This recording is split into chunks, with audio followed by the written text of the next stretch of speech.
आधी आधी रतिया मैया सींचे फूलवरिया हो कि भोरवा हो तना।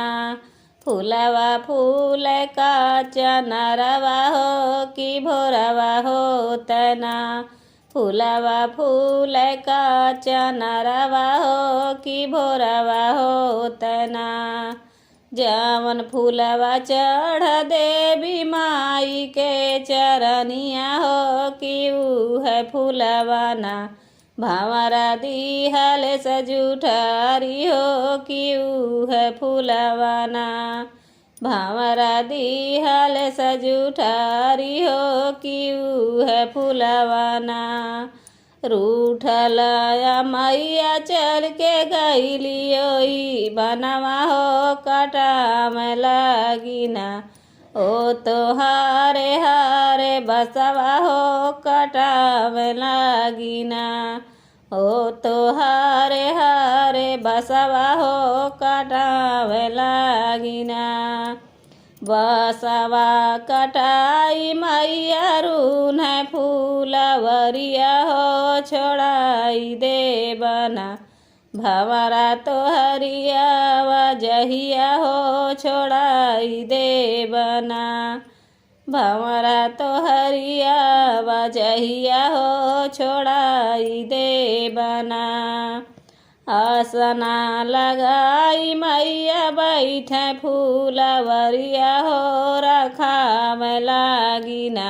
हो तो घनी फूलवरिया हो रखाम लागिना।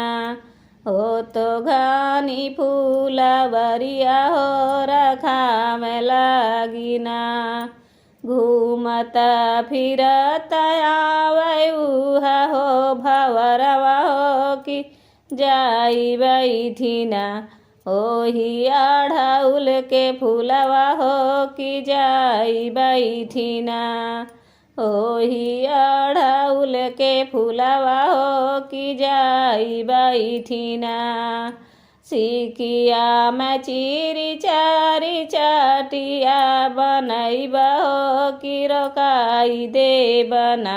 भंवरा तो हरिया वजहिया हो रुनाई दे बना। भंवरा तो हरिया वजहिया हो रुनाई दे बना।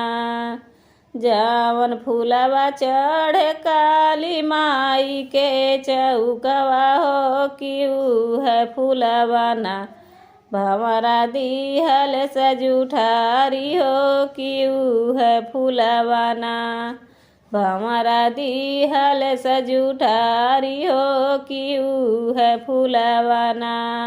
करई कटाई मैया रून है फूलवरिया हो छोड़ाई दे बना। भंवरा तो हरिया वजहिया हो छोड़ाई दे बना। भंवरा तो हरिया वजहिया हो छोड़ाई दे बना।